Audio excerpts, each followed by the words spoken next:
அமெரிக்காவில் ஒரு நாள் ஒரு நெடுஞ்சாலை ஓரமாக ஒரு மெர்சடிஸ் பென்ஸ் கார் நின்று கொண்டிருந்தது.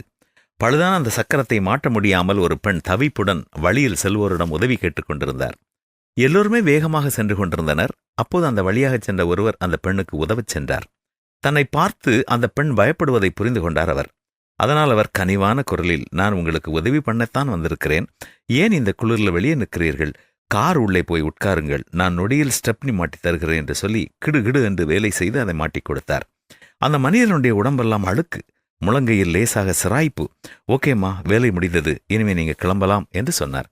உங்களுக்கு எவ்வளவு பணம் தர வேண்டும் என அந்த பெண் கேட்டார். எவ்வளவு கேட்டாலும் அந்த பெண் கொடுக்க தயாராகவே இருந்தார்.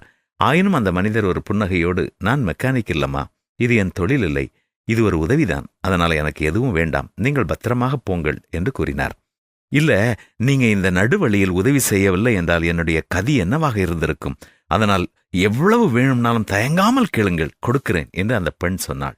அதற்கு அவர், அப்படின்னா ஒன்னு பண்ணுங்க மேடம், என் பெயர் பிரைன் ஆண்டர்சன், அடுத்த முறை உதவி தேவைப்படுற யாரையாவது பார்த்தீங்கன்னா அப்போ எனக்கு கொடுக்க நினைக்கிற தொகையை அவர்களுக்கு கொடுத்துவிட்டு என்னை மனசுல நினைச்சுக்கோங்க, அது போதும் அப்படின்னு சொல்லி சிரிச்சுக்கிட்டே அந்த வழியை பார்த்து சென்று விட்டார் பிரைன்.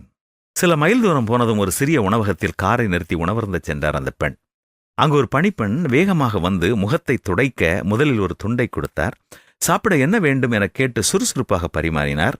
அந்த பணிப்பெண் 8 மாத கர்ப்பிணியாக இருந்து கொண்டு முகத்தில் எந்தவித சோர்வுமின்றி இப்படி வேலை செய்வதை ரசித்தார் அந்த பெண். சாப்பிட்டு முடிந்ததும் அவர் $100 கொடுத்தார். அதை கொடுக்கும் பொழுது பிரைன் ஆண்டர்சனை நினைத்து கொண்டார். அந்த பணிப்பெண் கட்டணத்தொகை போக கல்லாவிலிருந்து மீதி சில்லறை வாங்கி கொண்டு வருவதற்குள் அந்த பெண் வெளியேறி காரில் கிளம்பி போய்விட்டார்.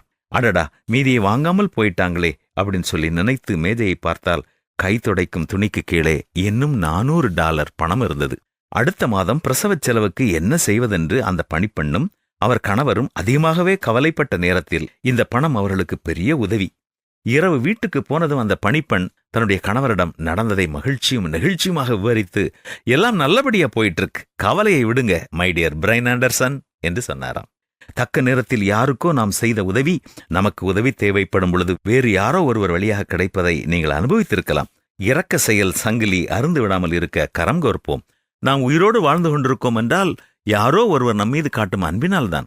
மனுஷர் உங்களுக்கு எப்படி செய்ய வேண்டும் என்று விரும்புகிறீர்களோ அப்படியே நீங்களும் அவர்களுக்கு செய்யுங்கள் என்பதுதான் வேதமும் நமக்கு கற்றுத்தரும் பாடம். என்ன, உதவி செய்வோமா?